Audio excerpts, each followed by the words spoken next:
Hello, my name is Zoe and I am the singing farmer at EarthSongFarm, and I'm here in this video today to share with you some things that have been going on with me this week. So we have some singing and some farming, and we also have some experiences sharing what's going on in life. So this week I've had quite a bit of overwhelm. I've had a lot of tasks that I've been working on, and I've realised that overwhelm is a big issue in my life, where I get to really focus on not feeling stressed in the moment. And I was doing really well with this all week, and then got very tired late last night and sort of hit my frustration point. So it's interesting because I used to get frustrated a lot earlier, and now this is definitely an improvement. I can go a lot further without getting to that state of, oh my goodness, things are taking over, and I'm not beating myself up about it when it happens as well. It's a case of, okay, so what was the issue there? Why was it that I was feeling overwhelmed in that moment? So if I look at what happened last night, I'd had a busy day all day where I had something that I really wanted to work on, and I thought I'd have time in the mid-evening to work on it, but then things kept arriving. It was interesting with teenagers. I feel that when something happens in that moment, it's very important that I am available to support them emotionally. So some of my projects do get shuffled forward in time, and I think that was it. I'd made a decision that one of my children needed support, and I was there to be with them and hold the space while they worked something through.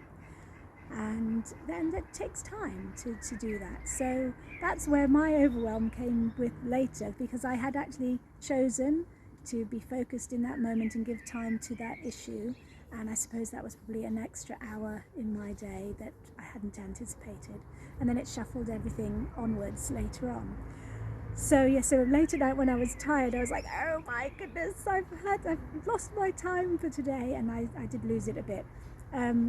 So what was happening there was I was not being compassionate to myself. I wasn't being, true to my own practice, which is to stop and be in the moment and focus. So I was feeling like I was thinking ahead of, I want to do this, and I wasn't present in the moment with the task that I was doing then.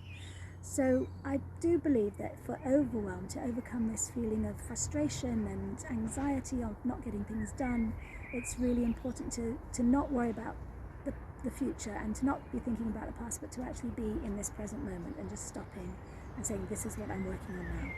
So there's a bit of a discussion about that this week. And also I'm aware that I get to be vulnerable and I get to be comfortable with being uncomfortable, because I did some videos this week and I'm not happy with the quality. It's more a case of not the quality of the video, the quality of me. So I get to let go of ego.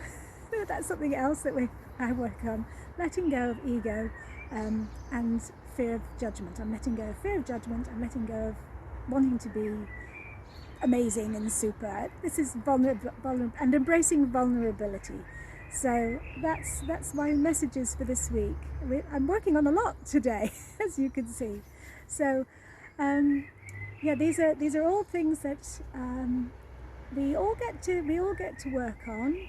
Embracing vulnerability, letting go of ego, being in the moment, all the things that people in the circles that I'm in, people talk about, and I wanted to share that with you, that we get to enjoy life as it is. Life is messy and it's not perfect and it's not ideal, and little things happen. So I am going to keep the video as it is, and you get to enjoy my vulnerability. So it's half term in the UK this week, and I've been on a little road trip to transfer a teenager back and forth to a friend's house, so that was quite an adventure.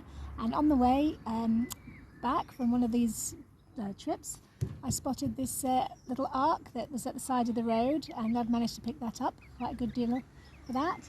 And we've now got Pippin and Ebony out in the ark, and it's lovely and warm, so they're okay to come out now.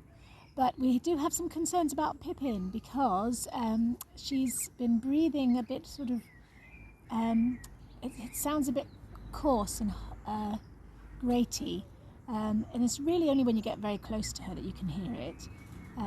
But we have been in contact with the vet. We're wondering if perhaps there's a little bit of an infection in the air sac that's been able to access the outside world. And we're going to go see the vet tomorrow. We said we'd just keep an eye on her to make sure that she's still eating okay. But yes, we're not sure how Pippin's doing. She is eating, she's just not her usual lively self, so there's a possibility there might be a bit of an infection. So this little chicken that might even still turn out to be a cockerel is a bit of a concern. Anyway, the birds are all going in the garden. It's so lovely, and that's Pippin. But Ebony's fine. Anyway, that's the update on the chickens. Potty training. I'm not sure. I think the enthusiasm may have gone on that project. I need to check in with the animal expert to be. She's on a new project this week, which was at the alpaca farm. And the alpaca farm video, I didn't manage to get a good one, I would say.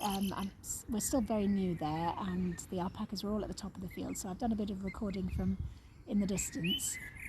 But anyway, the animal expert to be is enjoying the alpaca experience, and she's managed to get to go on a trek, and she's going again next week for some more work experience, so that should go well. But yes, so we've got to keep an eye on Pippin to see what's happening with that. Here we go, we've got some grumpy alpacas that I'm not allowed to go near and see. Benjamin and Disco and Prince. Benjamin's the brown one, Disco is the not fluffy one, and Prince is the fluffy one. Benjamin's the brown one, he's a grumpy alpaca, Benjamin. There we go. Oh, I'm glad I brought my camera today because I've come out to drop the animal care expert to be at her volunteering, and here they are. Here they all are. They're ever so cute. Oh, here comes one. Hello. Who's this? Hello, my lovely. Hello. Oh. Hello, my lovely. This is a very gorgeous alpaca. Hello, my gorgeous. And who are these guys over here? This one's had a haircut. Hello, beautifuls. There we go. Aren't you beautiful? So I noticed that last week I brought up the concept of overwhelm and then abruptly did not talk about it at all. And I'm aware that perhaps that wasn't supportive. So what I wanted to bring today was that overwhelm does happen a lot with me. It's still occurring. I had a very busy day yesterday, and I don't really know how I deal with it, other than I look at what is important in that moment. So I do a lot of what I call triage, and I will stop when I'll stop and I'll take stock of the moment and say, okay, what is the next top priority? And then what I do is I focus on that top priority and I deal with that. And then when that has come to a completion, I stop and say, okay, what is the next top priority? And that is really how I deal with overwhelm for me. There are a lot of things that are clamoring for my attention, and I guess what I'm doing is I'm stopping in the moment and I'm choosing what I can responsibly respond to. And also at that point I get to choose, is it something that I want to give my attention to and I want to give my energies to, because I am the person who is in charge of my own time. Because if I'm not in charge of my own time, then somebody else is in charge of my own time. And this has been something that's been coming to me more clearly in the last year, that really I get to choose what is my true responsibility, what do I want to give my energies to. And something that I've been looking at again this week is how do I say no to certain things. So that's really important. I was listening to a training this week, and the guy said, you know, don't just have a to-do list, have a not to-do list. So I'm going to, we've got another siren, I'm going to have a look at really what can I put on my not to-do list so that I'm aware that these are things that are eating up my time and really are things that other people could be doing and are things that I don't want to give my energy to, that drains me. Some certain things drain me and I don't want to give my energy to them. So, you know, choosing what I can reasonably let go of. And if I think that I can't let go of something, maybe there's a way to be creative and find another way to support that person or that thing so that they can be cared for and supported without it needing to be from me. So yeah, overwhelm is because there's too much going on and we get to choose what we truly want to give our energies to. So I hope that supports you. That's how I deal with it, and I'm still working on it. It is something that I don't always get quite right. So because of these lovely purple sprouting that have gone to flower, I've decided I'm going to have a go at using the flowers in some cooking. So I don't know, they do taste quite broccoli-like. They're very nice and very delicate, but not quite the same as eating elderflower. Very pretty. So we're going to try some broccoli flower risotto, and possibly some broccoli flower fritters. So more pancakes really. And also what we've had on here, so I've taken off the little flowers. So each little flower I've put in that bowl. And then also these little tufty bits that haven't quite gone yet. They're about to go into flower. They're not quite broccolis. I've got a whole bowl of those. So I'm not sure what I'm going to do with those. I need to create something with those as well.